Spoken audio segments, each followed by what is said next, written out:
Sebelum lanjut ke cerita selanjutnya, yuk subscribe dan like. Absen dulu di kolom komen ya ah. Sore itu, kediaman Arini tampak seperti potret keluarga kelas menengah atas yang sempurna. Aroma lilin aromaterapi sandalwood menguar lembut di ruang tengah, berpadu dengan suara denting sendok perak yang beradu dengan cangkir porselen. Arini, seorang wanita dengan keanggunan yang tenang, sedang menyesap teh chamomilenya sembari memangku laptop. Di seberangnya, Bram, suami yang telah menemaninya selama 10 tahun terakhir, tampak sibuk dengan tabletnya, sesekali mengerutkan kening seolah sedang memikirkan strategi bisnis besar. Mas, investasi saham yang kamu bilang kemarin gimana? Ada progres?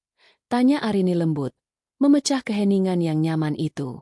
Bram mendongak, memberikan senyum tipis yang selama ini selalu berhasil menenangkan hati Arini. Masih agak fluktuatif. Sayang, pasar lagi tidak menentu. Mungkin kita harus ikat pinggang dulu beberapa bulan ke depan. Tabungan bersama kita agak terpakai untuk menutupi margin call kemarin. Tapi tenang saja, semua terkendali. Arini mengangguk percaya. Baginya, Bram adalah pilar. Seorang pria yang tidak pernah absen memberikan nafkah, meski belakangan ini jatah belanja bulanannya dipotong dengan alasan efisiensi perusahaan. Arini tidak keberatan. Ia pikir itu adalah bagian dari perjuangan bersama. Namun, ketenangan itu hancur berkeping-keping saat ponsel lama Arini yang tergeletak di meja rias di kamar atas terus-menerus bergetar. Ponsel itu jarang ia gunakan, kecuali untuk mengecek email-email lama yang sudah sinkron dengan berbagai akun administrasi sejak awal pernikahan mereka. Karena penasaran dengan getaran yang tak kunjung berhenti, Arini pamit ke atas dengan alasan ingin mengambil syal. Begitu ia menyalakan layar ponsel lamanya, jantungnya seolah berhenti berdetak. Ada 20 notifikasi email masuk dalam rentang waktu 1 jam. Semuanya berasal dari penyedia jasa keuangan dan platform pembayaran digital. Info tagihan, pembayaran cicilan ketiga, gedung Grand Ballroom Mulia. Info, pelunasan tahap 1, bridal gaun by Elegance Couture. Konfirmasi, pembayaran vendor catering, menu premier, 400 peks. Tangan Arini mulai gemetar. Ia membuka salah satu email itu dengan napas yang memburu. Di sana, tertera rincian transaksi yang sangat jelas. Tagihan itu dibayar menggunakan kartu kredit tambahan atas nama Bramantio. Namun yang membuat dunianya runtuh adalah nama yang tertera sebagai klien penerima manfaat, Siska Amelia. Siska Amelia, bisik Arini lirih. Suaranya tercekat di tenggorokan. Ia merasa asing dengan nama itu. Namun, alamat pengiriman fisik untuk beberapa barang dekorasi pernikahan itu tertulis dengan jelas. Jalan Melati nomor 12. Kediaman Tiara Puspita. Nama, Tiara Puspita, seperti hantaman godam di ulu hati Arini. Tiara adalah sekretaris pribadi Bram yang baru bekerja selama 1 tahun terakhir. Arini ingat betul bagaimana Bram selalu memuji etos kerja Tiara yang cekatan dan siap sedia kapan saja. Bahkan, beberapa kali Bram pulang terlambat dengan alasan harus mengantar Tiara karena gadis itu tidak memiliki kendaraan. Arini terduduk di tepi ranjang. Matanya memanas. Ia membuka email lainnya. Kali ini sebuah lampiran PDF berisi kontrak kerjasama dengan sebuah agensi dekorasi pernikahan mewah. Di bagian bawah kontrak, tertera tanda tangan Bram sebagai penanggung jawab pembayaran dan Siska Amelia sebagai mempelai. Nilainya fantastis. Total cicilan yang sudah dibayarkan mencapai angka 450 juta rupiah. 450 juta. Arini menutup mulutnya, menahan isak tangis agar tidak terdengar sampai ke bawah. Di saat dia bilang sahamnya anjlok dan memotong uang sekolah anak-anak, dia justru membiayai pernikahan adik selingkuhannya. Logika Arini mulai bekerja di tengah badai emosi.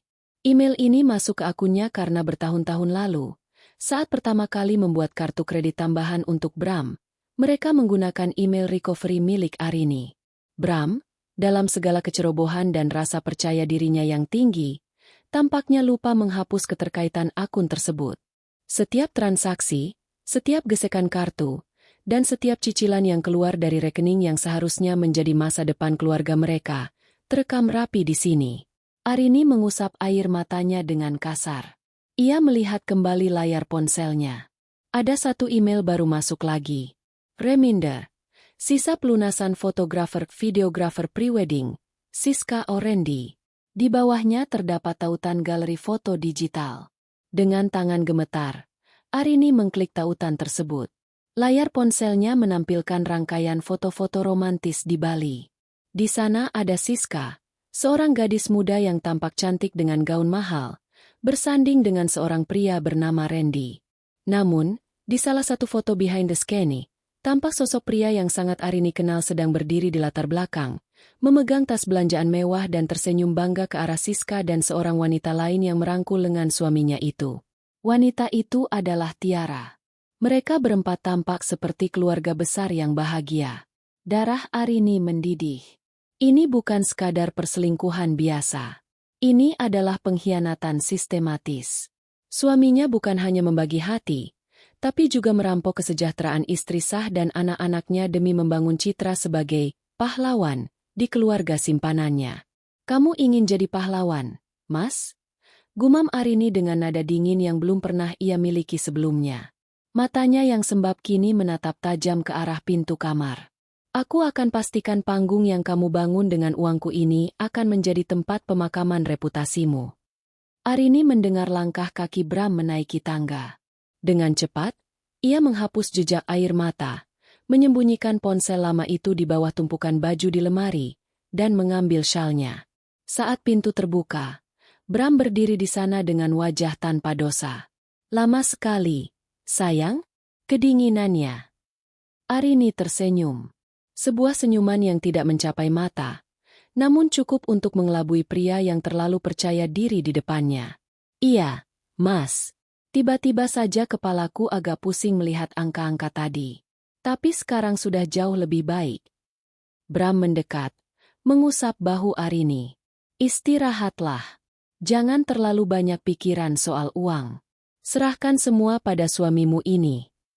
Arini hanya mengangguk pelan, merasakan mual yang luar biasa saat tangan itu menyentuhnya.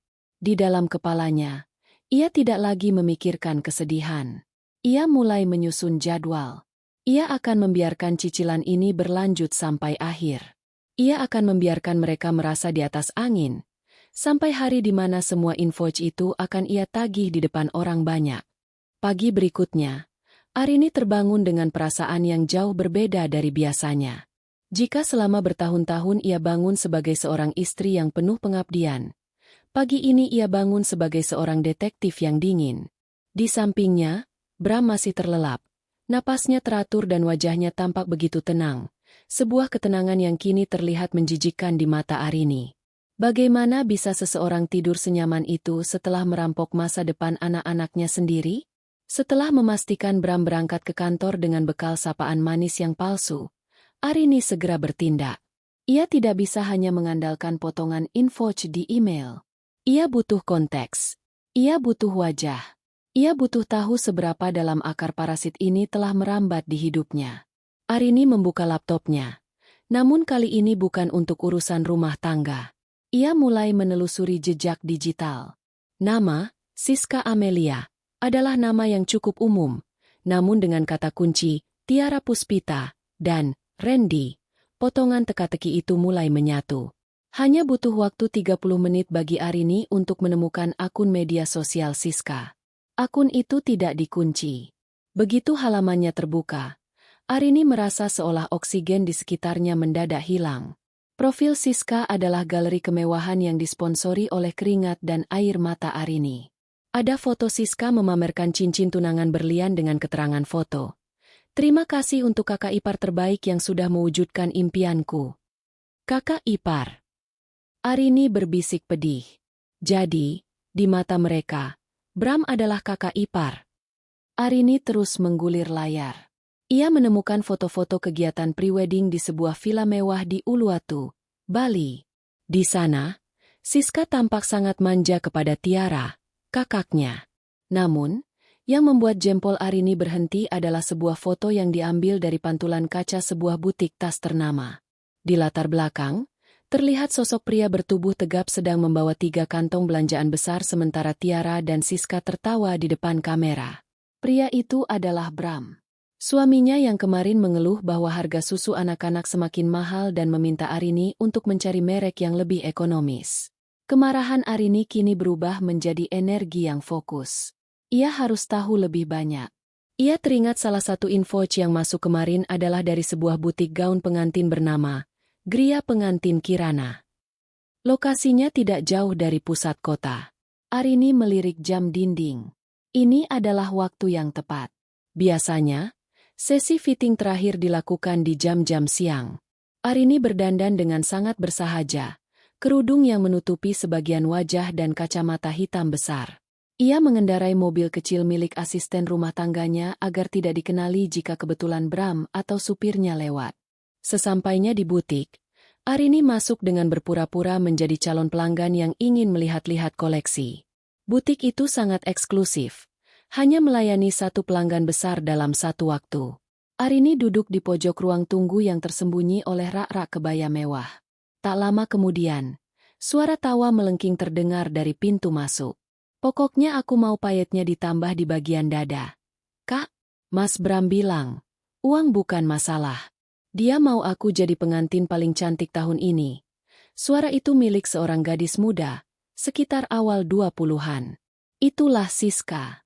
Di belakangnya, menyusul seorang wanita dengan pakaian kerja yang sangat modis, Tiara Puspita. Iya, SIS. Kamu tenang saja. Mas Bram sudah transfer sisa pembayarannya tadi pagi. Dia memang sangat sayang sama keluarga kita. Katanya, ini bentuk balas budi karena aku sudah menjaga dia dengan baik di kantor. Tiara menekankan kata menjaga dengan nada yang mengandung maksud ganda. Arini yang mendengarnya dari balik rak merasa perutnya bergejolak. Rasa mual itu hampir tak tertahankan. Beruntung banget ya, Kak. Mas Bram punya istri yang bodoh. Celetuk Siska sambil mencoba kerudung pengantinnya di depan cermin besar. Katanya istrinya itu cuma tahu masak dan urus anak. Gampang banget dibohongi soal uang perusahaan. Kalau bukan karena kebodohan istrinya, kita nggak bakal bisa punya pesta semewah ini. Tiara tertawa kecil sambil mengelus bahu adiknya. SSHH, jangan keras-keras. Tapi memang benar, Arini itu terlalu lurus. Dia pikir suaminya itu malaikat. Padahal, setiap kali Bram bilang ada rapat di luar kota, dia sebenarnya lagi sama kakak di apartemen atau lagi pilih-pilih dekorasi buat pernikahan kamu ini. Arini mencengkeram tas tangannya dengan sangat kuat hingga buku-buku jarinya memutih. Setiap kata yang keluar dari mulut dua wanita itu adalah belati yang menyayat harga dirinya. Ia bukan hanya dikhianati secara finansial, tapi juga dijadikan bahan olokan. Mereka menganggap kepercayaannya sebagai kebodohan. Mereka menganggap kesabarannya sebagai kelemahan. Oh iya, Kak, Siska melanjutkan. Nanti pas acara resepsi, Mas Bram bakal duduk di kursi keluarga inti kan? Calon suamiku, Randy, sudah setuju kalau Mas Bram yang dianggap sebagai wali kehormatan. Tentu saja, jawab Tiara bangga. Dia yang bayar gedung, dia yang bayar catering kancil yang mahal itu. Bahkan mobil pengantin kalian pun dia yang sewa. Dia punya hak untuk duduk di sana. Arini menarik napas dalam-dalam, mencoba menenangkan detak jantungnya yang menggila. Ia mengeluarkan ponselnya secara sembunyi-sembunyi, mengaktifkan fitur perekam suara, dan merekam sisa percakapan mereka. Ia butuh bukti verbal tentang bagaimana mereka merencanakan penggelapan dana keluarga ini. Setelah merasa cukup, Arini segera keluar dari butik itu sebelum mereka menyadari keberadaannya. Di dalam mobil, Arini tidak menangis. Air matanya seolah sudah mengering, digantikan oleh cairan dingin yang membeku di dalam pembuluh darahnya. Ia membuka kembali email di ponsel lamanya. Ia mulai melakukan perhitungan matematis. Cicilan gedung, 150 juta rupiah. Catering, 100 juta rupiah. Gaun dan mua, 75 juta rupiah. Dekorasi, 80 juta rupiah. Lain-lain, foto, undangan, seserahan 45 juta rupiah. Totalnya mencapai hampir 500 miliar rupiah. Itu adalah jumlah yang sama dengan dana pendidikan yang seharusnya didepositokan untuk anak sulung mereka yang akan masuk SMP tahun depan. Bram telah mencuri masa depan anaknya sendiri untuk pesta pora seorang gadis yang bahkan tidak punya hubungan darah dengannya. Arini kemudian menelepon seorang teman lamanya yang bekerja di sebuah bank swasta, tempat Bram memiliki rekening rahasia yang baru saja ia ketahui dari riwayat transfer di Infoch. "Halo, Sari? Ini Arini. Aku butuh bantuan kecil. Bisa tolong cek mutasi rekening atas nama Bramantio untuk 3 bulan terakhir? Aku butuh data itu untuk keperluan audit internal keluarga." Sari, yang mengetahui bahwa Arini adalah istri yang sah dan memiliki hak atas informasi tersebut, karena sebagian aset mereka bersifat harta bersama, menjanjikan akan membantu sebisanya dalam jalur yang tidak melanggar hukum terlalu berat. Sore hari, sebuah file masuk ke WhatsApp Arini. Laporan mutasi itu menunjukkan aliran dana yang konsisten. Setiap tanggal 25, setelah gaji masuk, ada transfer besar ke rekening atas nama Siska Amelia dengan keterangan biaya vendor atau kebutuhan rumah tangga. Arini menyandarkan punggungnya di kursi kerja di perpustakaan rumahnya. Ia menatap foto keluarga mereka yang terpajang di dinding. Di foto itu, Bram tampak sangat protektif merangkulnya. "Kamu ingin bermain peran sebagai pahlawan di keluarga mereka, Mas?" Arini berbicara pada foto itu dengan nada yang sangat tenang namun mematikan. "Akan aku biarkan kamu memainkan peran itu sampai puncaknya. Aku akan membiarkanmu merasa hebat karena telah membayar semua cicilan itu. Tapi ingat, setiap rupiah yang kamu keluarkan adalah paku yang aku siapkan untuk peti mati reputasimu." Arini kemudian membuka buku agendanya. Ia mencatat tanggal pernikahan Siska yang tertera di undangan digital yang ia curi dari email. Tanggal 15 bulan depan. Hotel Grand Mahkota. Ia punya waktu 3 minggu untuk mempersiapkan segalanya. Ia tidak akan meminta cerai sekarang. Jika ia meminta cerai sekarang, Bram akan menghentikan pembayarannya, dan Siska mungkin akan membatalkan pernikahannya. Tidak. Arini ingin pernikahan itu tetap terjadi. Ia ingin semua tamu hadir. Ia ingin keluarga besar Randy, calon suami Siska yang konon berasal dari keluarga terpandang dan kolot, melihat dengan mata kepala sendiri dari mana uang pesta itu berasal. "Pesta ini adalah milikku," gumam Arini. "Dan aku akan menjadi tamu yang paling tidak terlupakan." Arini kemudian mengambil ponselnya, menghubungi seorang pengacara spesialis perceraian dan harta gono gini paling tajam di kota itu. "Halo, Pak Pengacara? Saya ingin membuat draft gugatan cerai. Tapi saya ingin draft ini baru diajukan tepat 1 jam setelah sebuah acara besar selesai. Dan satu lagi, tolong siapkan surat penyitaan aset sementara untuk rumah yang saat ini ditempati oleh seorang wanita bernama Tiara Puspita. Saya baru tahu, rumah itu juga dicicil atas nama suami saya." Langkah pertama sudah dimulai. Arini merasa sangat hidup. Rasa sakitnya telah berubah menjadi rencana yang sangat rapi. Ia akan terus menjadi istri yang patuh di meja makan, namun di balik layar, ia adalah sutradara yang sedang menyiapkan adegan kehancuran bagi sang aktor utama. Malam itu, hujan turun dengan deras, menciptakan suasana melankolis di luar rumah yang kontras dengan ketegangan dingin di dalam dada Arini. Di meja makan, Bram duduk dengan santai, melonggarkan dasinya sambil menikmati opor ayam buatan Arini. Ia tampak seperti gambaran suami ideal, seorang pria yang baru saja pulang setelah seharian bekerja keras demi masa depan keluarganya.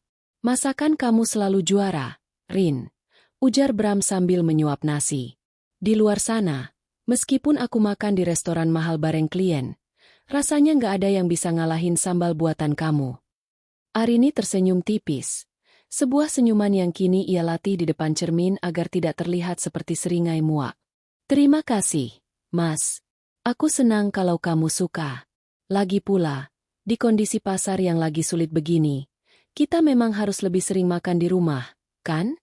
Seperti yang kamu bilang kemarin." Bram terhenti sejenak.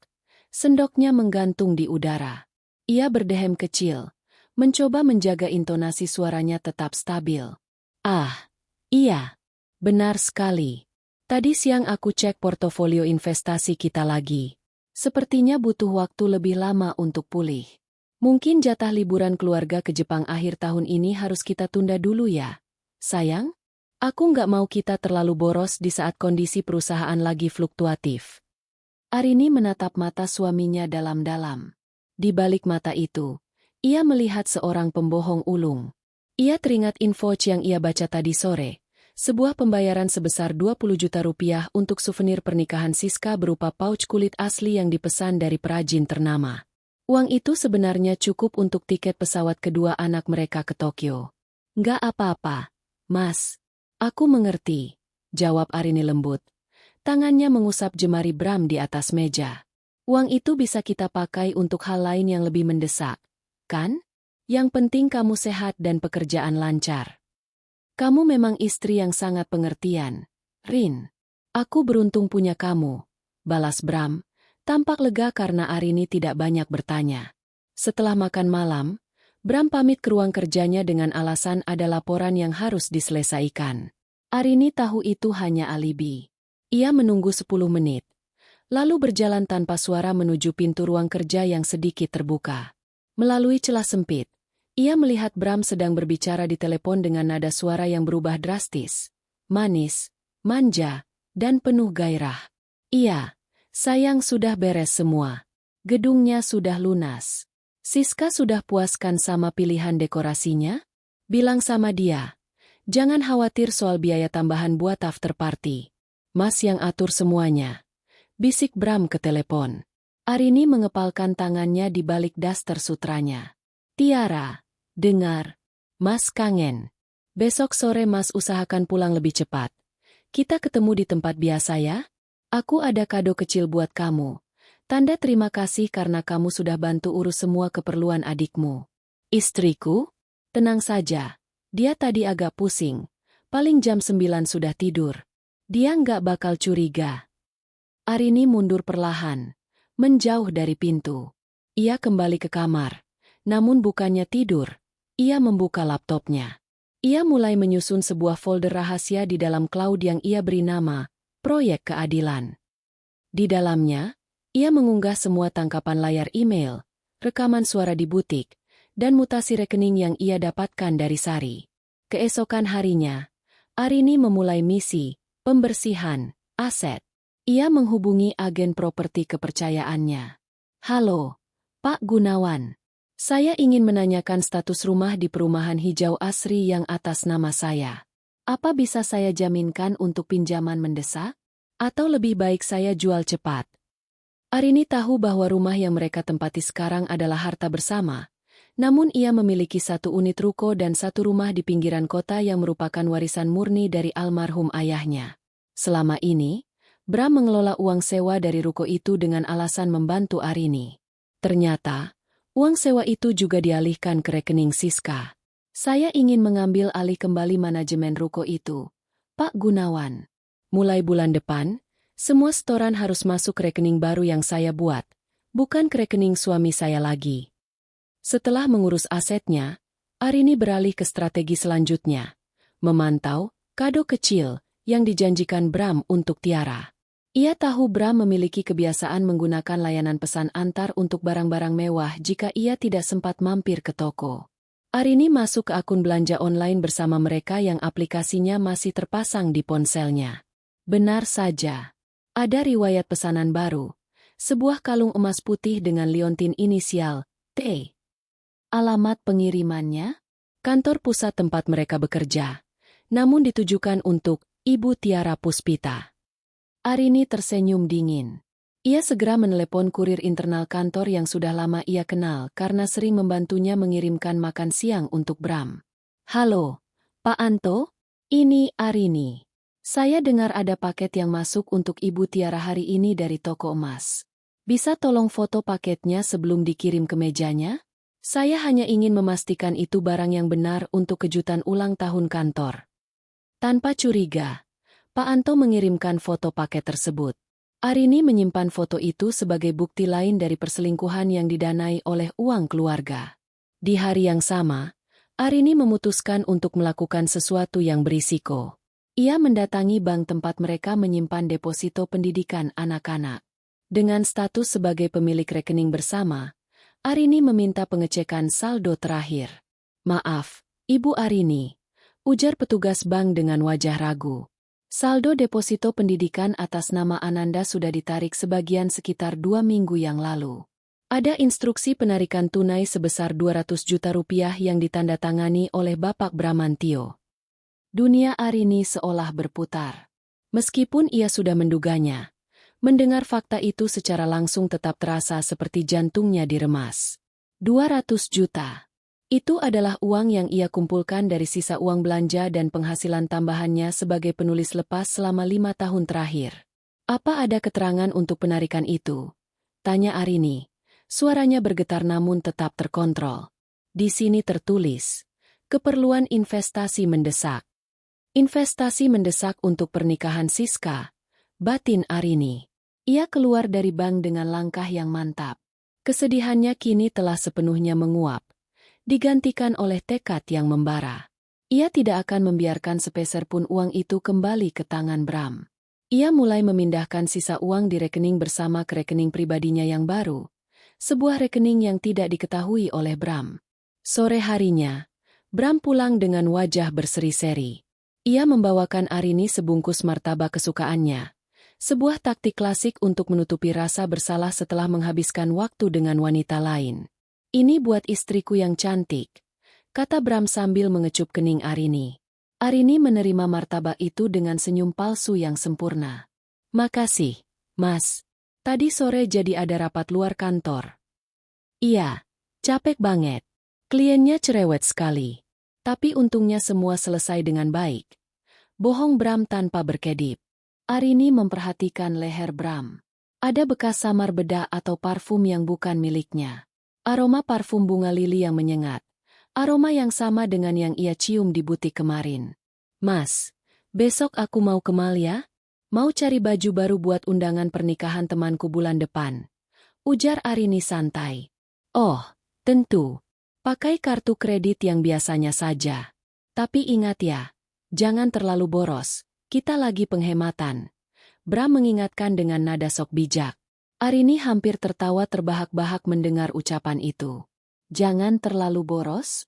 Pria ini baru saja menghabiskan ratusan juta untuk orang asing dan ia berani menasihati istrinya soal penghematan?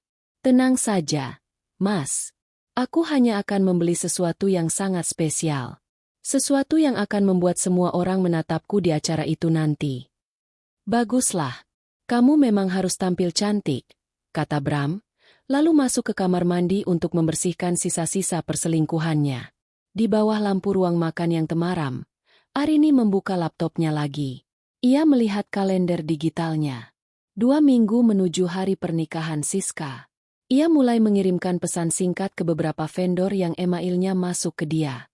Selamat malam, saya Ibu Arini, perwakilan dari Bapak Bramantio untuk acara Siska Amelia. Saya ingin memastikan semua invoice dikirimkan ke email saya mulai sekarang untuk verifikasi pembayaran akhir. Ada perubahan rencana untuk kejutan di hari haji.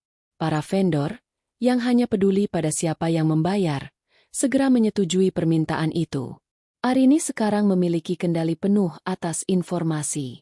Ia tahu jam berapa catering akan tiba, di mana posisi panggung utama, dan siapa saja tamu VIP yang diundang. Ia menutup laptopnya dengan bunyi klik yang tajam. Tidurlah yang nyenyak, Mas. Bisik Arini menatap pintu kamar mandi. Karena dalam 2 minggu, tidurmu tidak akan pernah nyenyak lagi.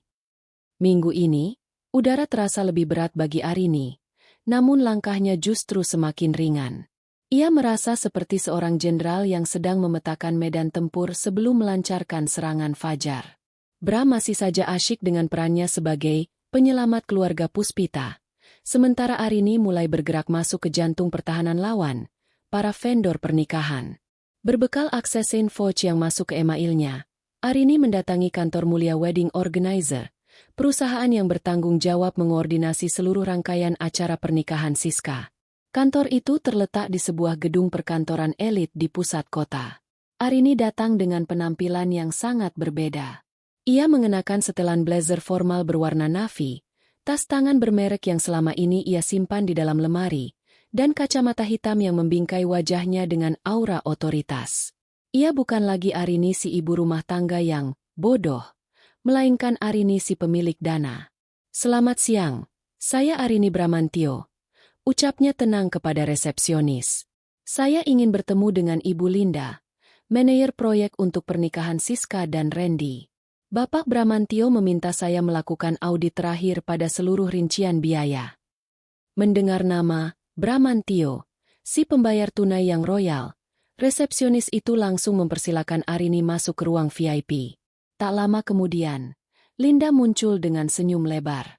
Ah, Ibu Arini, suatu kehormatan. Pak Bram memang sempat bilang bahwa urusan administrasi mungkin akan dibantu oleh asisten atau kerabatnya. Mari, saya tunjukkan rincian pesanan yang sudah hampir 100% rampung. Arini tersenyum dalam hati. Asisten atau kerabat? Jadi begitulah cara Bram memperkenalkannya jika suatu saat ia muncul di sana. Linda membentangkan sebuah map besar berisi foto-foto dekorasi, contoh undangan, dan jadwal acara. Semuanya sangat mewah. Bu, sesuai permintaan Pak Bram, kami menggunakan bunga tulip asli yang diimpor langsung untuk dekorasi pelaminan. Cateringnya pun kami ambil paket, gold, dari catering hotel bintang 5. Arini membolak-balik kertas-kertas itu. Matanya terpaku pada satu lembar dokumen, biaya tambahan dokumentasi eksklusif. Kenapa ada tambahan 30 juta di sini? Tanya Arini dengan nada mengintimidasi yang dibuat-buat. Oh, itu permintaan dari Mbak Tiara dan Mbak Siska, Bu. Mereka ingin ada video dokumentasi khusus, perjalanan cinta, yang akan diputar di layar besar saat resepsi. Di dalamnya juga ada sesi testimoni dari Pak Bram sebagai sosok kakak yang dianggap sangat berjasa. Jelas Linda tanpa dosa. Darah Arini mendidih. Sebuah video testimoni? Bram benar-benar ingin memamerkan perselingkuhan dan kemurahan hatinya yang palsu itu di depan umum. Begitu ya? Bagus sekali. Ucap Arini dingin. Saya ingin memastikan satu hal, Linda. Karena saya yang memegang kendali atas sisa pembayaran terakhir, saya ingin ada sedikit perubahan pada susunan acara dan konten video tersebut. Anggap saja ini kejutan spesial dari Pak Bram untuk pengantin. Linda tampak ragu. Tapi, Bu, apakah Mbak Siska dan Mbak Tiara sudah tahu? Arini mengeluarkan sebuah amplop tebal berisi uang tunai dan meletakkannya di meja. Ini untuk uang lembur tim kreatif kamu. Bapak Bramantio ingin kejutan ini benar-benar rahasia. Jika kalian membocorkannya pada Siska atau Tiara, saya pastikan sisa pelunasan sebesar 150 juta yang dijadwalkan minggu depan tidak akan pernah keluar dari rekening kami. Mengerti? Wajah Linda berubah drastis. Uang dan ancaman adalah bahasa yang sangat dipahami di dunia bisnis jasa. Tentu, Bu Arini, kami akan bekerja sama sepenuhnya dengan Ibu. Apapun yang Ibu inginkan. Setelah meninggalkan kantor WO, Arini bergerak menuju Elegance Couture, butik tempat Siska melakukan fitting gaun pengantin. Ia tahu dari jadwal yang ia curi bahwa Siska dan Tiara akan ada di sana jam 2 siang ini. Arini memarkir mobilnya agak jauh dan masuk ke kafe tepat di seberang butik tersebut. Dari jendela kafe, ia melihat sebuah mobil yang sangat ia kenal berhenti di depan butik. Itu adalah mobil SUV milik Bram. Namun yang turun adalah Tiara dan Siska. Rupanya, Bram bahkan sudah meminjamkan fasilitas mobil kantor, yang bensinnya dibayar perusahaan, untuk keperluan pribadi selingkuhannya. Arini mengenakan topi dan masker, lalu mendekat ke area butik, berpura-pura sedang menelepon di dekat pintu masuk yang semi terbuka. Dari posisinya, ia bisa mendengar percakapan di dalam. Kak, gaun ini beneran cantik banget. Suara Siska terdengar sangat melengking kegirangan. Randy pasti nggak bakal percaya kalau aku bisa pakai baju semahal ini. Beruntung banget ya punya kakak kayak Kak Tiara yang bisa naklukin laki-laki kayak Mas Bram. SSHHH, jangan keras-keras, Siska, tegur Tiara, meski suaranya terdengar bangga. Mas Bram itu memang gampang. Asal kita kasih perhatian sedikit dan puji-puji harga dirinya, dia bakal kasih apa saja. Dia itu bosan sama istrinya yang kuno dan cuma tahu urus dapur.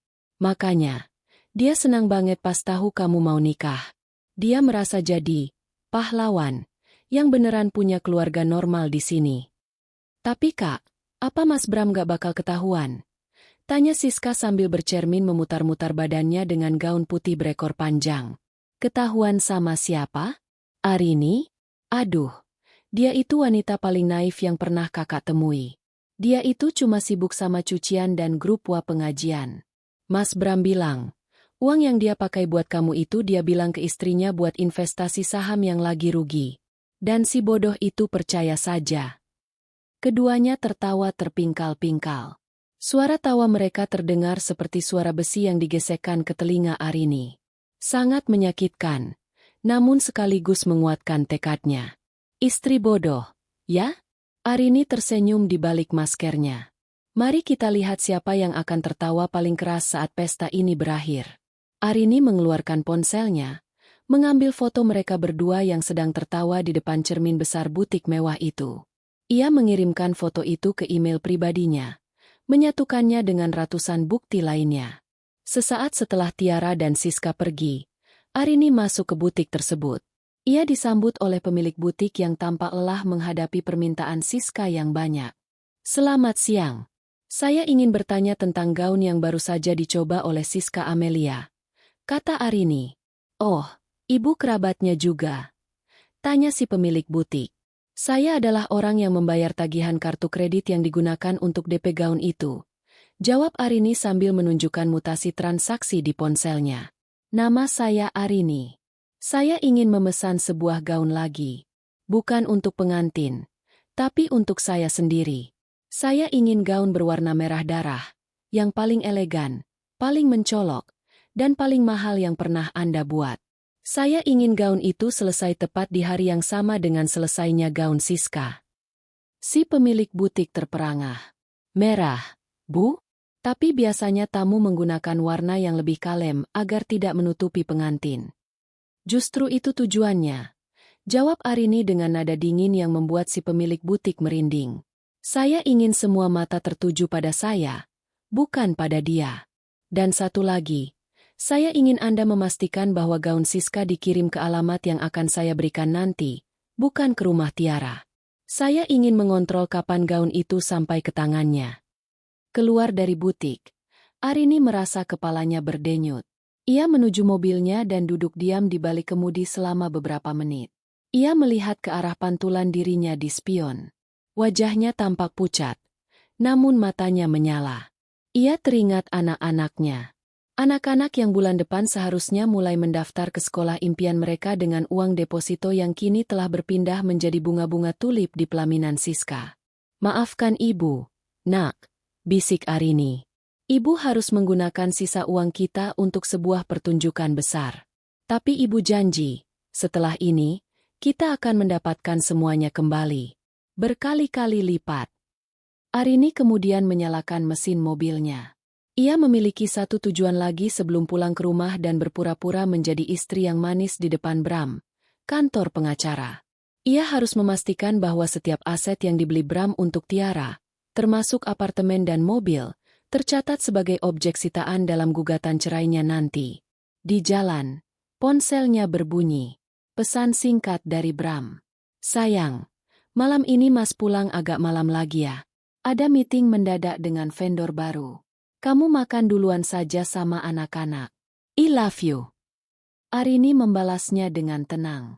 Iya Mas, tidak apa-apa. Semangat kerjanya ya. I love you too. Arini melempar ponselnya ke kursi penumpang. Meeting dengan vendor baru, ya? Benar, Mas. Tapi vendor itu sekarang sudah ada di pihakku. 2 minggu menjelang hari besar itu, suasana di rumah Arini terasa seperti ketenangan di mata badai. Bram semakin sering pulang larut. Wajahnya tampak lelah namun ada binar kemenangan di matanya. Binar yang Arini tahu berasal dari rasa bangga karena berhasil menjadi sultan di keluarga Tiara. Sementara itu, Arini telah bertransformasi menjadi seorang akuntan forensik bagi hidupnya sendiri. Pagi itu, setelah Bram berangkat dengan alasan rapat koordinasi proyek, Arini duduk di meja kerjanya. Di hadapannya bukan lagi buku resep atau majalah dekorasi rumah, melainkan setumpuk dokumen legal dan hasil cetak mutasi rekening. Sari, temannya di bank, baru saja mengirimkan laporan tambahan yang membuat tangan Arini gemetar karena amarah. Penarikan dana terbaru sebesar 100 juta rupiah telah terjadi kemarin sore. Keterangannya tetap sama. Investasi strategis. Namun, Arini tahu persis kemana uang itu pergi. Email dari vendor perhiasan baru saja masuk, mengonfirmasi pelunasan sepasang cincin kawin berlian untuk Siska dan Randy. Itu uang tabungan pendidikan terakhir, Mas. Bisik Arini pada udara kosong. Air matanya jatuh satu persatu ke atas meja kerja. Kamu benar-benar tidak menyisakan apapun untuk masa depan darah dagingmu sendiri. Selama ini, Arini mencoba tetap tenang dengan harapan Bram hanya hilaf dalam jumlah kecil. Namun, menguras habis dana pendidikan anak sulung mereka, Abian, yang akan masuk sekolah menengah tahun depan, adalah batas yang tidak bisa dimaafkan. Itu bukan sekadar perselingkuhan, itu adalah pencurian masa depan. Arini menghapus air matanya dengan kasar. Kesedihan adalah kemewahan yang tidak bisa ia tanggung saat ini. Ia harus bergerak lebih cepat. Ia segera menghubungi pengacaranya. Pak Baskoro. Pak, saya sudah punya bukti penarikan dana pendidikan anak saya secara sepihak. Apakah ini cukup untuk memperkuat tuntutan hak asuh penuh dan ganti rugi material? Lebih dari cukup, Bu Arini. Suara Pak Baskoro di seberang telepon terdengar mantap. Apalagi kita punya bukti bahwa aliran dana tersebut langsung menuju vendor pernikahan pihak ketiga. Ini bisa dikategorikan sebagai penggelapan aset dalam perkawinan. Saya sudah menyiapkan draft penyitaan jaminan. Begitu gugatan kita masukkan, rumah yang ditinggali Tiara dan mobil yang sering dipakai Siska akan langsung masuk dalam daftar sita. Terima kasih, Pak. Lakukan apa yang harus dilakukan. Saya ingin semuanya bersih sebelum hari haji. Langkah selanjutnya bagi Arini adalah mengamankan aset yang masih tersisa. Ia mendatangi sekolah Abian. Ia melakukan hal yang mungkin akan membuat Bram murka, namun perlu dilakukan. Ia menarik kembali uang pangkal yang sempat ia bayarkan dari rekening pribadinya, hasil kerja kerasnya sebagai penulis lepas, dan meminta sekolah untuk mengalihkan pendaftaran Abian ke sekolah lain yang sudah ia siapkan di kota asalnya, tempat orang tuanya tinggal. Arini sedang menyiapkan jalur pelarian. Ia tahu bahwa setelah ledakan di gedung pernikahan nanti, ia tidak akan kembali ke rumah ini. Rumah ini sudah terlalu banyak menyimpan bau kebohongan. Sore harinya, Arini melakukan kunjungan yang tak terduga. Ia mendatangi rumah yang ditinggali oleh Tiara. Sebuah rumah klaster minimalis yang asri. Arini memarkir mobilnya agak jauh dan memperhatikan dari kejutan. Tak lama kemudian, sebuah mobil box penyedia furnitur datang. Mereka menurunkan sebuah sofa bludru mewah dan meja makan marmer yang sangat mahal. Arini mengenali model meja itu. Itu adalah meja yang sempat ia inginkan untuk ruang makan mereka setahun lalu, namun Bram menolaknya dengan alasan terlalu mahal dan tidak fungsional. Ternyata tidak terlalu mahal jika untuk wanita itu. Ya, Mas? Gumam Arini sambil memotret aktivitas bongkar muat tersebut. Tiba-tiba, Tiara keluar dari rumah dengan daster sutra tipis, tampak sangat cantik dan berkuasa. Ia mengarahkan para tukang dengan nada bicara yang angkuh. Tak berselang lama, mobil Bram masuk ke halaman rumah tersebut. Bram turun, memeluk pinggang Tiara di depan umum, dan mengecup keningnya dengan mesra. Mereka berdua tertawa sambil melihat furnitur baru mereka.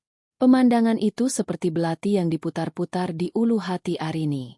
Namun, bukannya menjerit, Arini justru tersenyum dingin. Ia merekam semuanya dengan ponselnya. Video itu akan menjadi pelengkap yang sempurna untuk film pendek yang akan ia putar di pernikahan Siska nanti. Nikmati kursimu sekarang, Tiara, bisik Arini. Karena minggu depan, kursi itu akan ditarik paksa dari bawah kakimu. Malamnya, Bram pulang ke rumah utama dengan wajah yang sangat ceria. Ia bahkan membawakan Arini seikat bunga lili. Buat istriku yang paling sabar, katanya. Arini menerima bunga itu, menghirup aromanya yang kini terasa busuk. Terima kasih, Mas. Oh iya, soal investasi saham yang kamu bilang kemarin. Apa benar-benar tidak ada yang bisa cair bulan ini? Aku butuh sedikit uang untuk membayar sisa buku Abian. Wajah Bram langsung berubah kaku. Namun ia cepat-cepat memasang raut sedih yang dibuat-buat. Aduh, sayang, Mas minta maaf banget. Justru hari ini nilainya makin anjlok. Mas malah harus setor dana tambahan lagi supaya modal kita nggak hilang semua.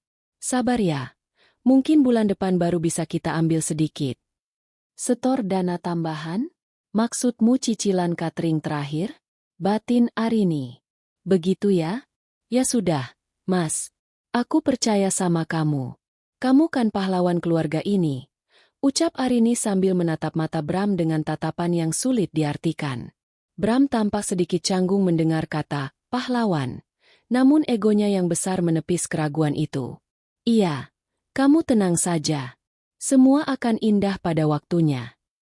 Setelah Bram tidur, Arini masuk ke kamar anak-anaknya. Ia menatap wajah polos Abian dan adiknya yang sedang terlelap. Ia merasa bersalah karena harus menyeret mereka ke dalam pusaran perceraian ini.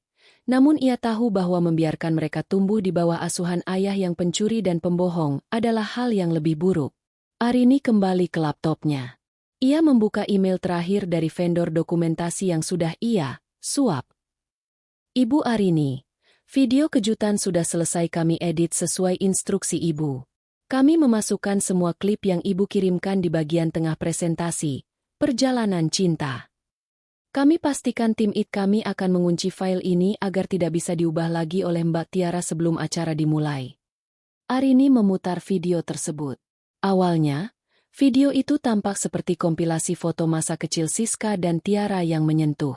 Namun, tepat di menit ketiga, layar akan berubah menampilkan foto-foto invoucher pembayaran, rekaman suara Tiara yang menghina Arini di butik, dan video kemesraan Bram dan Tiara di depan rumah hasil selingkuh itu. Diakhiri dengan tulisan besar. Dibiayai oleh dana pendidikan anak-anak yang dicuri. Sempurna, gumam Arini. Ia kemudian membuka akun banknya sendiri. Ia melihat saldo yang sudah ia amankan. Selama 2 minggu terakhir, ia telah menjual seluruh perhiasan mas kawinnya yang lama, kecuali cincin nikah yang akan ia buang nanti, mencairkan asuransi atas namanya sendiri, dan menarik semua uang sewa ruko. Ia memiliki cukup dana untuk memulai hidup baru di kota lain. Di luar, hujan mulai turun, membasuh jendela kamar. Arini merasa seolah-olah alam sedang mendukung proses pembersihan hidupnya. Ia tidak lagi merasa seperti korban. Ia merasa seperti seorang penegak keadilan bagi dirinya dan anak-anaknya. 1 minggu lagi, Mas. Bisik Arini sambil menutup laptopnya. 1 minggu lagi, dan kamu akan tahu betapa mahalnya harga sebuah pengkhianatan. Arini merebahkan diri di tempat tidur, di sisi yang jauh dari suaminya. Ia memejamkan mata, membayangkan wajah Siska yang akan pucat pasi di pelaminan, wajah Tiara yang akan menanggung malu seumur hidup, dan wajah Bram yang akan runtuh harga dirinya di hadapan kolega dan tamu terpandang yang sengaja ia undang. Ia tidak sabar menunggu hari Sabtu depan. Hari di mana semua cicilan itu akan lunas dibayar dengan kehancuran total mereka. Waktu berdetak dengan ritme yang menyiksa. Namun bagi Arini, setiap detiknya adalah persiapan menuju eksekusi. Pagi itu, saat ia sedang merapikan meja kerja di ruang perpustakaan pribadi Bram, sebuah tempat yang biasanya terlarang bagi siapapun, tangannya menyentuh sesuatu yang keras di balik tumpukan map laporan keuangan perusahaan.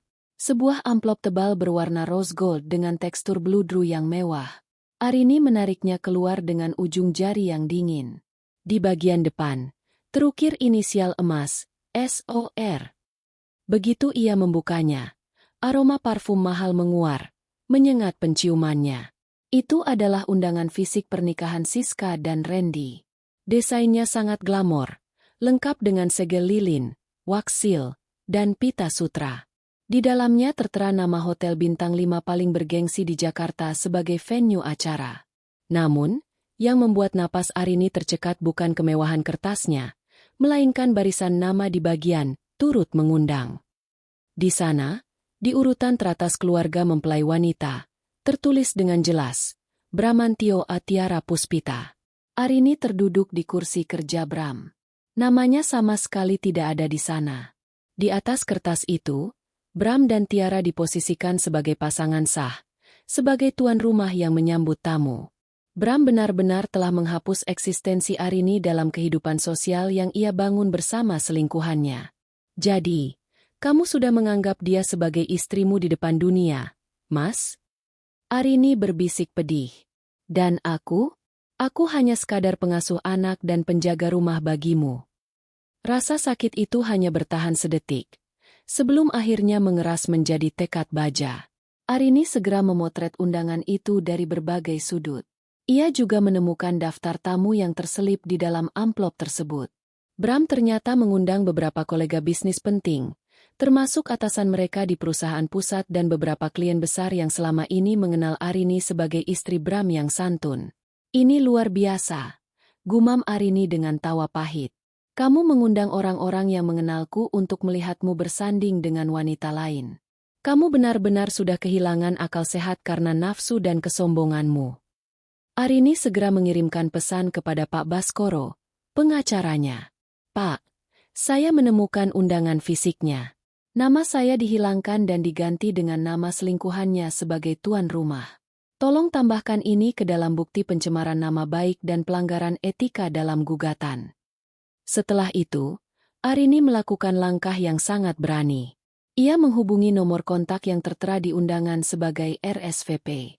Selamat siang, saya asisten pribadi Bapak Bramantio. Arini mengubah nada suaranya menjadi lebih profesional dan kaku. Bapak ingin menambah satu meja VIP di barisan paling depan, tepat di depan panggung pelaminan. Meja ini khusus untuk tamu kejutan dari kantor pusat. Mohon jangan dicatat di buku tamu umum. Bapak ingin ini menjadi kejutan spesial. Pihak RSVP, yang sudah tahu bahwa Bram adalah penyokong dana utama acara tersebut, langsung menyetujui tanpa ragu. Tentu, Ibu. Meja VIP tambahan sudah kami amankan. Atas nama siapa mejanya? Tulis saja. Nyonya Arini Bramantio Rekan, jawab Arini mantap. Si petugas RSVP sempat tertegun sejenak. Maaf Ibu. Bukankah nama Ibu Arini itu? Lakukan saja tugasmu, potong Arini tegas. Bapak Bramantio tidak suka pertanyaannya diulang. Baik, Ibu, mohon maaf. Setelah menutup telepon, Arini merasa adrenalin mengalir deras di tubuhnya. Ia baru saja mengamankan kursi barisan depan untuk dirinya sendiri, sebuah kursi yang akan memungkinkannya menatap langsung mata Bram saat topengnya terlepas nanti. Siang harinya, Arini mendatangi butik Elegance Couture untuk mengambil pesanan khususnya. Sang pemilik butik menyambutnya dengan wajah tegang. Ia sudah menyelesaikan gaun merah darah pesanan Arini. Ini gaunnya, Ibu Arini. Sesuai permintaan Anda, ini adalah desain paling dramatis yang pernah saya buat.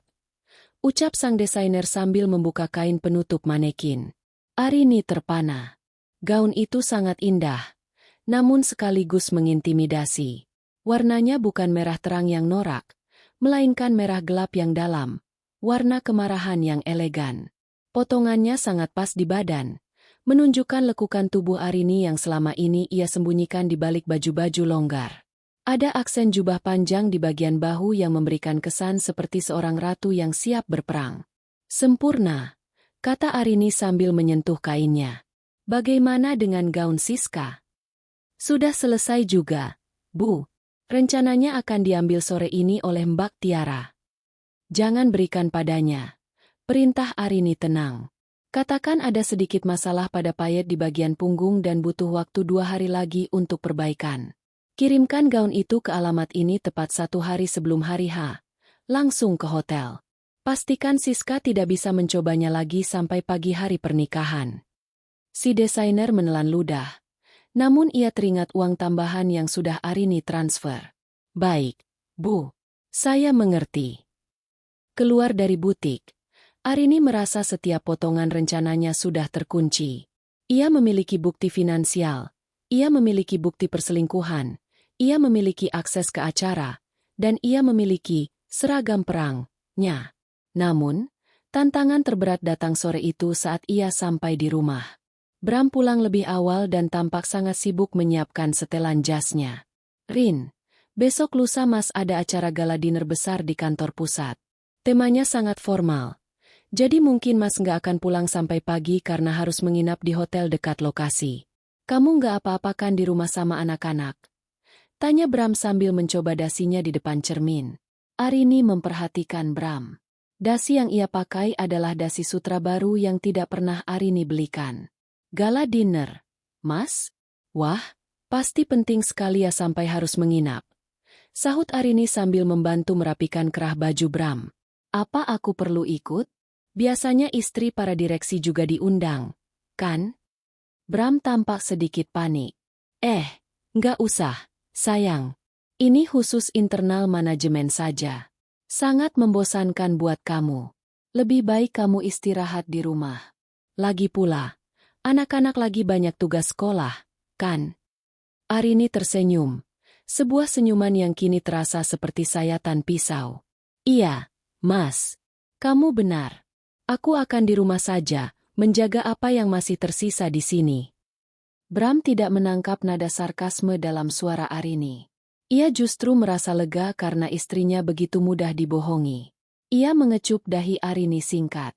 Terima kasih ya, sayang. Kamu memang istri terbaik. Malam itu, setelah Bram tidur dengan nyenyak, mungkin memimpikan pesta mewah yang akan ia rayakan bersama Tiara, Arini duduk di ruang tengah yang gelap. Ia memandangi undangan rose gold itu sekali lagi. Ia membayangkan wajah Siska yang angkuh, Tiara yang merasa telah menang, dan Bram yang merasa paling hebat. Mereka semua merasa telah berhasil menyingkirkan Arini tanpa sisa. Mereka pikir mereka sedang membangun istana di atas pasir, tanpa menyadari bahwa air pasang sedang menuju ke arah mereka. Kamu bilang ini acara internal manajemen, Mas? Bisik Arini pada kegelapan. Kamu benar. Ini akan menjadi urusan manajemen hidupmu yang terakhir. Dan aku adalah auditor yang akan menyatakanmu bangkrut. Arini kemudian mengambil ponselnya dan mengirim pesan terakhir kepada vendor catering dan gedung yang sudah ia kondisikan sebelumnya. Semua sistem siap untuk hari Sabtu. Pastikan layar utama menyala tepat saat pengantin memasuki ruang dansa. Jangan ada kesalahan. Balasan masuk dalam hitungan detik. Siap, Ibu Arini. Semua sesuai rencana. Arini memejamkan mata. Untuk pertama kalinya dalam berminggu-minggu, ia merasa tenang. Bukan ketenangan karena damai, melainkan ketenangan seorang pemangsa yang sudah memastikan mangsanya masuk ke dalam jaring. Cicilan pernikahan itu mungkin dibayar oleh Bram, tapi akhir dari cerita ini sepenuhnya milik Arini. Sabtu pagi tiba dengan langit yang cerah, seolah-olah semesta memberikan panggung yang sempurna untuk sebuah drama besar. Bram sudah berangkat sejak pukul 6 pagi. Ia tampak sangat rapi dengan setelan jas custom-made yang harganya bisa membiayai sekolah Abian selama setahun. Ia berpamitan dengan ciuman kilat di kening Arini, tanpa sedikit pun rasa curiga. Mas berangkat ya, Rin.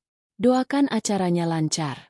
Mungkin Mas baru pulang besok siang karena ada rapat lanjutan setelah gala dinner. Ucapnya dengan nada penuh wibawa yang kini terdengar menjijikkan bagi Arini. Tentu, Mas. Aku doakan semuanya berjalan sesuai dengan apa yang pantas kamu dapatkan. Jawab Arini pelan. Begitu mobil SUV Bram meninggalkan gerbang rumah, Arini langsung bergerak. Tidak ada waktu untuk menangis. Ia segera menitipkan anak-anaknya ke rumah orang tuanya di luar kota. Ia telah mengatur agar sopir kepercayaannya membawa mereka pergi jauh dari keributan yang akan terjadi malam ini. Pukul 1 siang, Arini tiba di sebuah hotel butik yang berbeda dengan lokasi pernikahan Siska. Di sana, tim makeup artis, Mua, dan penata rambut profesional yang telah ia sewa secara khusus sudah menunggunya. Ini bukan sekadar urusan kecantikan. Ini adalah transformasi karakter. Bu Arini, Anda ingin tampilan seperti apa untuk malam ini? Tanya Sang Mua, seorang pria muda yang sangat berbakat. Arini menatap bayangannya di cermin. Wajah yang biasanya pucat tanpa riasan, kini tampak tegas. Saya ingin tampilan yang berkuasa. Bold. Berikan saya lipstik merah paling berani yang Anda punya. Dan buat mata saya tampak tajam. Saya tidak ingin terlihat seperti istri yang sedang berduka. Saya ingin terlihat seperti wanita yang sedang mengambil kembali miliknya. Proses transformasi itu memakan waktu 3 jam. Rambut hitam Arini yang biasanya hanya dicepol asal, kini ditata dengan gaya slack bun yang sangat elegan, menonjolkan leher jenjang dan tulang pipinya yang tegas. Riasan matanya menggunakan teknik smoky eye yang memberikan kesan misterius namun mematikan. Saat Arini mengenakan gaun merah darah dari Elegance Couture, suasana di dalam kamar hotel mendadak hening. Gaun itu melekat sempurna di tubuhnya. Jubah panjang yang menjuntai dari bahu memberikan kesan agung, sementara belahan tinggi di bagian rok memberikan sentuhan modern yang berkelas. "Ibu, Anda tampak luar biasa. Sangat mengintimidasi," bisik sang penata rambut dengan kagum. Arini berdiri di depan cermin besar. Ia hampir tidak mengenali dirinya sendiri. Di sana tidak ada lagi Arini yang penurut, yang selalu mengalah, dan yang bisa dibohongi dengan alasan investasi saham. Yang ada di sana adalah seorang wanita yang telah dikhianati hingga ke tulang, dan kini siap untuk menghancurkan pengkhianatnya. Ia mengambil tas tangan kecilnya, lalu memeriksa isinya sekali lagi. Sebuah flash disk cadangan, map berisi bukti-bukti transfer asli, dan surat gugatan cerai yang sudah ditandatangani di atas meterai. Pukul 6 sore, ponsel Arini bergetar. Sebuah pesan dari vendor dokumentasi di Hotel Grand Mahkota masuk. "Ibu Arini, pengantin wanita sudah tiba. Mas Bram dan Mbak Tiara sedang menyambut tamu di depan pintu ballroom. Semua sistem audiovisual sudah kami kunci. File video, kejutan, Anda akan diputar tepat pukul 8 malam saat sesi toast." Arini tersenyum dingin. Ia bisa membayangkan Bram di sana, berdiri dengan dada membusung di samping Tiara, menyalami kolega-kolega pentingnya sambil memperkenalkan Tiara sebagai pasangannya. Mereka mungkin sedang merasa berada di puncak dunia, merasa telah berhasil mengelabui seluruh dunia, terutama Arini. Arini melangkah keluar kamar hotel. Setiap hentakan sepatu hak tingginya di lantai marmer terdengar seperti detak jantung yang memacu adrenalin. Ia masuk ke dalam mobil mewah yang sudah ia sewa khusus untuk malam ini. Ke Hotel Grand Mahkota, perintahnya kepada sopir. Di sepanjang perjalanan, Arini memandangi lampu-lampu kota yang berkelap-kelip. Ia teringat kembali semua kebohongan Bram. Teringat bagaimana Bram memotong uang belanja dengan alasan kesulitan ekonomi, sementara di saat yang sama ia memesan catering seharga ratusan juta untuk adik selingkuhannya. Teringat bagaimana ia mencuri dana pendidikan anaknya sendiri. "Malam ini, Mas, kamu akan membayar semua cicilan itu secara tunai," gumam Arini. Sesampainya di lobi Hotel Grand Mahkota, suasana sangat ramai. Deretan karangan bunga memenuhi lorong. Banyak di antaranya berasal dari relasi bisnis Bram. Arini menarik napas dalam-dalam, merapikan jubah merahnya, dan melangkah masuk. Petugas keamanan dan penerima tamu sempat terpana melihat kehadirannya. Arini tidak menuju meja tamu umum. Ia berjalan melewati barisan antrean dengan dagu terangkat, langsung menuju pintu masuk ballroom utama. Dari kejauhan, ia melihat sosok itu. Bram sedang tertawa terbahak-bahak bersama direktur utama perusahaan mereka. Di sampingnya, Tiara mengenakan gaun berwarna champagne yang sangat mewah, memegang lengan Bram dengan posesif. Mereka tampak seperti pasangan paling bahagia di ruangan itu. Arini berhenti sejenak, membiarkan dirinya merasakan amarah itu sekali lagi untuk memperkuat hatinya. Kemudian, ia melangkah maju ke arah kerumunan VIP tersebut. Waktunya telah tiba. Panggung sudah siap, lampu sudah menyala, dan sang pemeran utama yang sesungguhnya baru saja tiba untuk mengakhiri pertunjukan palsu ini. Pintu ballroom yang berat berlapis emas itu terbuka perlahan, menyemburkan hawa sejuk dari pendingin ruangan yang beradu dengan aroma ribuan bunga tulip impor. Arini melangkah masuk. Hentakan hak sepatunya mungkin teredam karpet bulu yang tebal, namun kehadirannya seperti sebuah dentuman keras yang menghentikan percakapan di area VIP. Gaun merah darahnya menyala di bawah siraman lampu kristal, kontras dengan dekorasi pesta yang didominasi warna putih dan gold. Arini sengaja tidak menoleh ke kiri atau ke kanan. Tujuannya hanya satu. Kerumunan di dekat pelaminan tempat Bram sedang berdiri memegang gelas sampanye. Bram sedang tertawa, membelakangi pintu masuk, saat direktur utamanya, Pak Handoko, tiba-tiba menghentikan bicaranya. Mata Pak Handoko membelalak, menatap lurus ke arah belakang bahu Bram. "Loh, Bram itu bukannya istri kamu, Arini? Tanya Pak Handoko dengan nada bingung. Bram membeku. Gelas di tangannya bergetar halus. Ia memutar tubuhnya perlahan, berharap telinganya salah dengar. Namun, di sana, hanya berjarak 5 meter, berdiri seorang wanita yang hampir tidak ia kenali. Arini tampak begitu kuat, begitu cantik dalam balutan kemarahan yang elegan. Tiara, yang sedang merangkul lengan Bram, langsung melepaskan pegangannya. Wajahnya yang semula penuh kemenangan berubah menjadi pucat pasi, seperti disiram air es. Rin. Arini, kamu ngapain di sini? Suara Bram tercekat, serak karena rasa kaget yang luar biasa. Arini tidak menjawab dengan kata-kata. Ia terus melangkah mendekat hingga ia berdiri tepat di tengah lingkaran para petinggi perusahaan. Ia memberikan senyum paling manis namun paling dingin yang pernah mereka lihat. Selamat malam, Bapak-bapak. Suara Arini terdengar sangat stabil, jernih merambat ke seluruh penjuru area VIP. Maaf jika saya datang terlambat di acara internal manajemen yang Mas Bram ceritakan.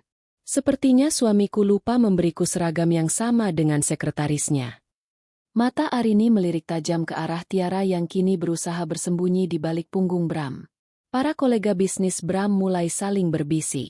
Atmosfer di ruangan itu berubah drastis dari meriah menjadi tegang dan canggung. Arini, jangan bikin malu di sini. Pulang sekarang. Bisik Bram dengan nada mengancam. Wajahnya merah padam karena malu. Ia mencoba menarik lengan Arini. Namun Arini menepisnya dengan sekali sentakan kuat. Malu? Mas? Kenapa harus malu? Arini bertanya dengan volume yang sengaja ia tinggikan. Bukankah kamu seharusnya bangga? Kamu sudah membayar semua ini dengan sangat lunas.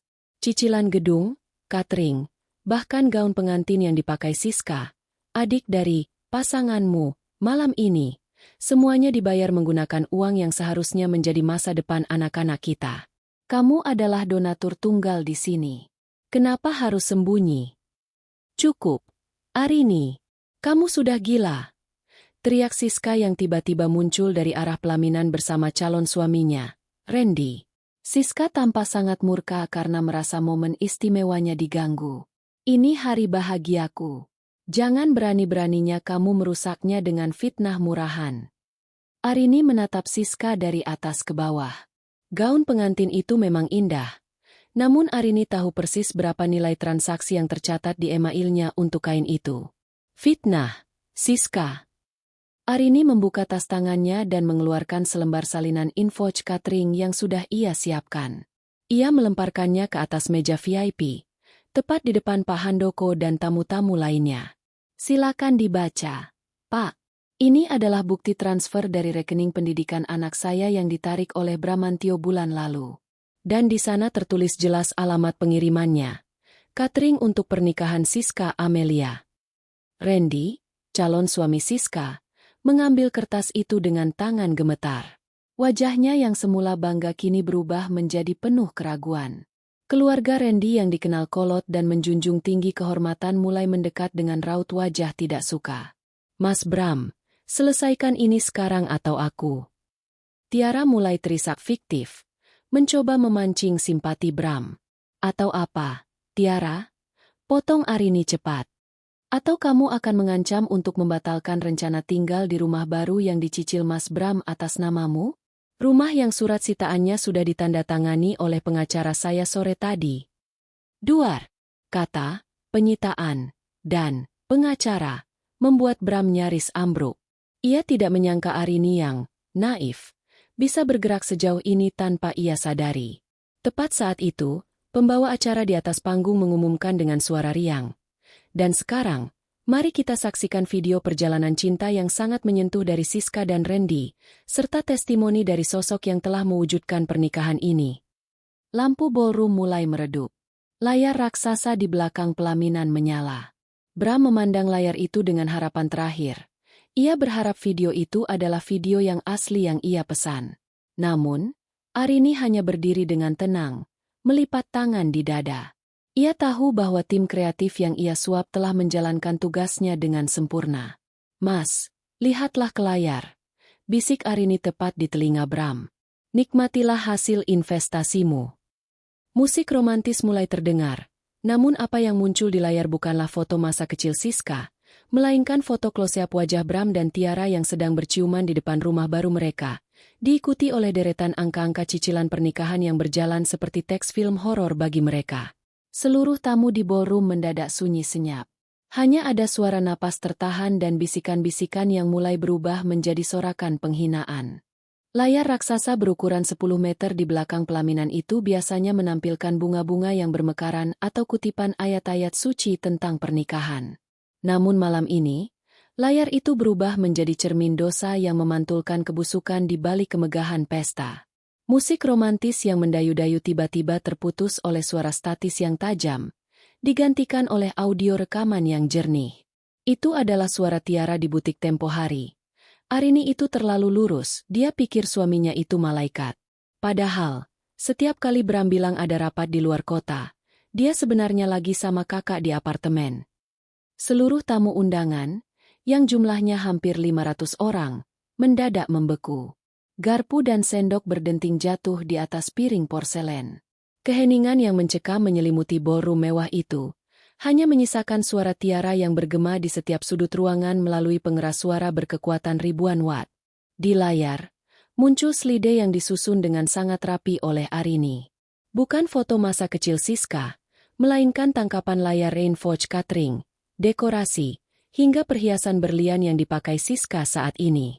Di setiap lembar bukti pembayaran itu, Arini memberikan lingkaran merah besar pada nama pembayar, Bramantio, dan sumber dana, tabungan pendidikan anak. Matikan! Matikan layarnya! Sekarang! Teriak Bram dengan suara serak. Wajahnya yang semula rapi kini basah oleh keringat dingin. Ia mencoba berlari ke arah meja operator. Namun langkahnya terhalang oleh beberapa tamu yang sengaja tidak memberinya jalan. Siska menjerit histeris di atas pelaminan, menutupi wajahnya dengan tangan. Randy, calon suaminya, berdiri mematung dengan wajah memerah menahan malu yang luar biasa.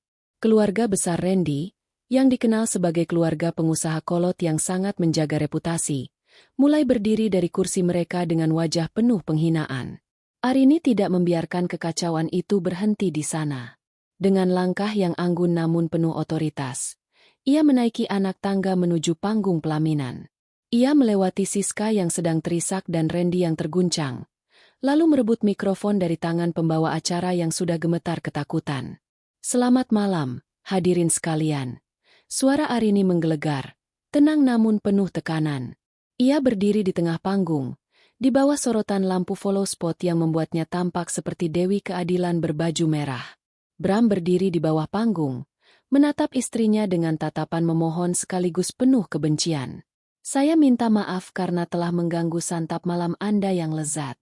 Namun, sebagai orang yang secara tidak langsung membayar setiap butir nasi dan setiap potong daging yang Anda makan malam ini, saya merasa berhak untuk memberikan sepatah kata sambutan."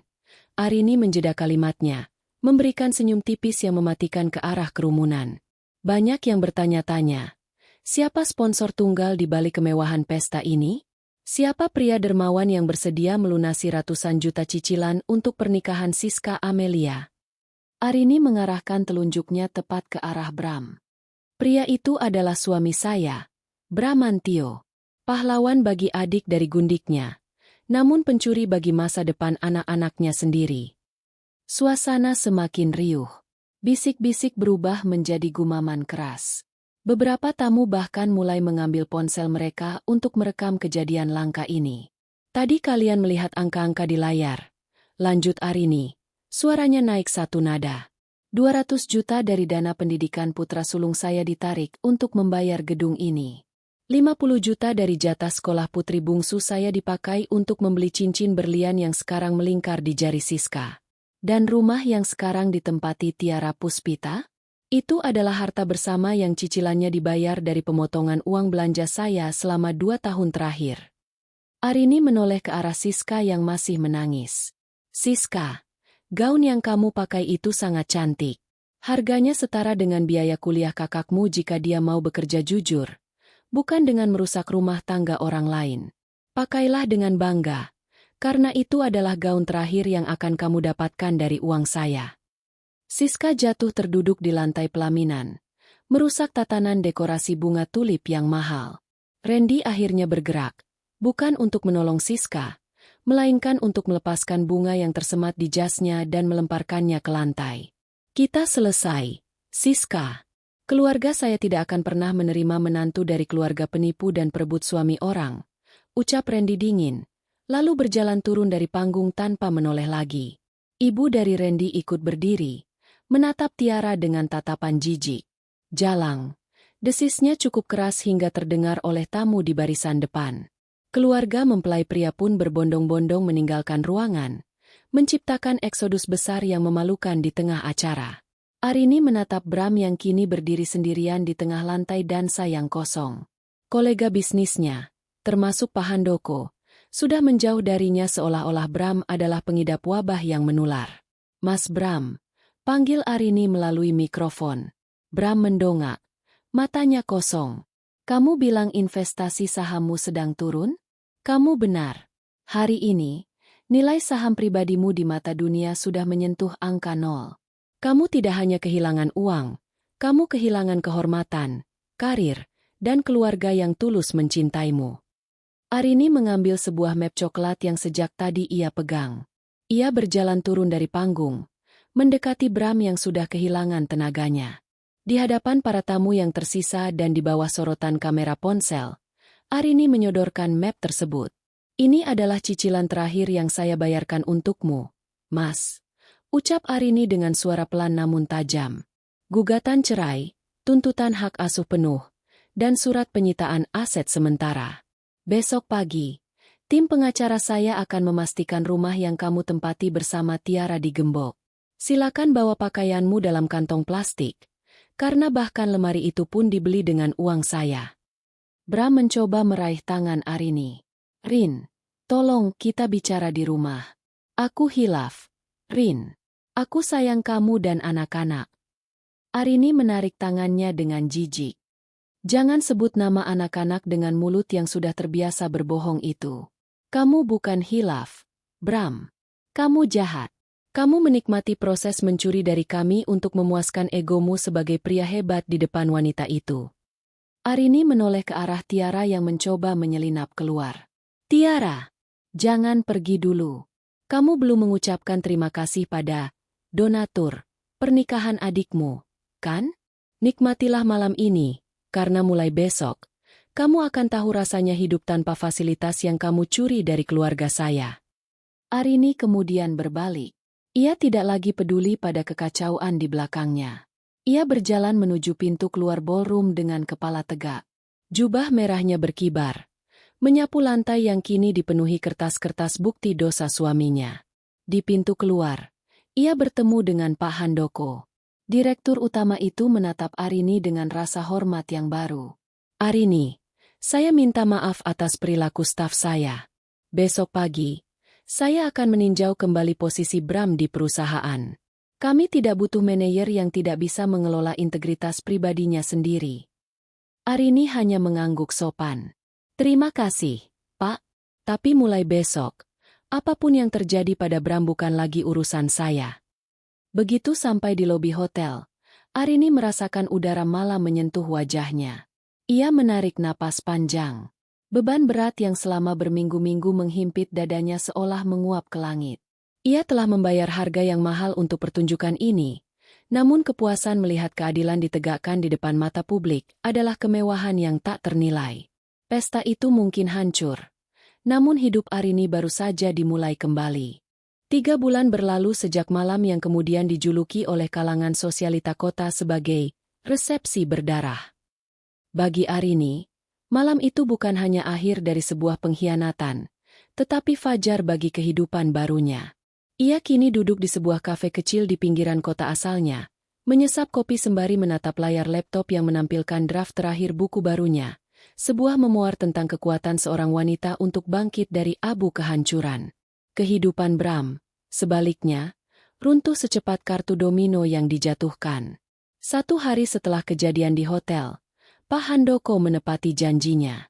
Bram dipecat secara tidak hormat dari jabatannya sebagai manajer senior setelah audit internal menemukan adanya penyalahgunaan dana representasi kantor yang ia gunakan untuk membiayai gaya hidup Tiara. Tidak ada perusahaan lain yang mau menerima pria dengan reputasi moral yang hancur dan catatan penggelapan, meski skalanya administratif. Kehancuran finansial Bram berlanjut saat tim pengacara Arini, yang dipimpin oleh Pak Baskoro, bergerak agresif. Karena hampir semua aset dibeli menggunakan uang harta bersama atau bahkan dana yang bisa dibuktikan berasal dari penghasilan pribadi Arini, seperti uang sewa ruko warisan, pengadilan memberikan putusan yang berpihak sepenuhnya pada Arini. Rumah klaster yang ditempati Tiara resmi disita. Arini ingat betul laporan dari Pak Baskoro tentang hari pengosongan rumah itu. Tiara mencoba melawan, berteriak-teriak histeris di depan petugas sita, sementara barang-barang mewahnya, termasuk sofa bludru dan meja marmer yang ia banggakan, diangkut keluar ke atas truk. Tanpa dukungan finansial dari Bram, Tiara yang hanya seorang staf biasa tidak mampu membayar cicilan atau gaya hidup mewahnya. Kabar terakhir menyebutkan bahwa Tiara kembali ke desa asalnya dengan rasa malu yang membayangi keluarganya, karena seluruh tetangga tahu ia adalah alasan dibalik hancurnya sebuah keluarga. Nasib Siska bahkan lebih menyedihkan. Pernikahannya dengan Randy resmi dibatalkan secara hukum dan agama tepat di malam itu juga. Keluarga Randy tidak hanya membatalkan pernikahan, tetapi juga menuntut ganti rugi atas pencemaran nama baik keluarga mereka. Siska yang kini menyandang status, hampir menikah, terpaksa menjual kembali barang-barang seserahannya untuk menutupi hutang-hutang sisa vendor yang ternyata belum sepenuhnya dilunasi oleh Bram. Tanpa pelindung kaya, kecantikan Siska yang semula ia gunakan untuk menghina Arini kini tampak layu oleh depresi dan tuntutan hukum. Suatu sore, saat Arini sedang menjemput Abian dari sekolah barunya, sebuah mobil tua yang berasap berhenti di seberang jalan. Dari dalamnya keluar seorang pria yang tampak 10 tahun lebih tua dari usia aslinya. Bajunya kusut, matanya cekung, dan bahunya membungkuk. Itu adalah Bram. Bram mendekat dengan langkah ragu. "Rin." "Arini." Panggilnya serak. Arini berhenti. Namun ia tidak mendekat. Ia menjaga jarak. Sebuah batas yang tidak akan pernah bisa ditembus lagi oleh pria itu. "Aku cuma mau lihat anak-anak, Rin. Aku tinggal di kos-kosan sempit sekarang. Semua uangku habis untuk bayar pengacara dan denda kantor.